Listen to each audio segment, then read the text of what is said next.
भारतीय सेनाबाहिनी पुणी थरे प्रमाणित करदेले जे सेमाने होचंती पृथ्वीर अन्यतम श्रेष्ठ प्रोफेशनल पेशादार सेनाबाहिनी।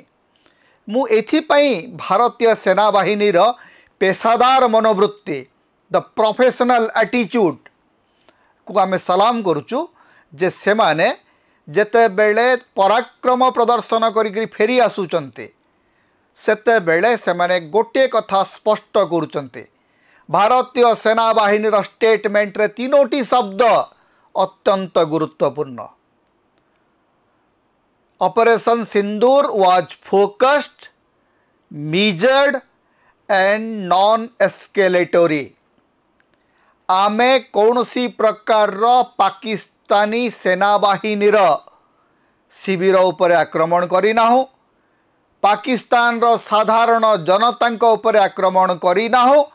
आमे भारतर शत्रु भावरे काम करुथुबा आतंकवादी मानंकु खोजी खोजी टार्गेट करिकरी तांको ध्वंस करिचु एवं से अधिकार आमर अछि।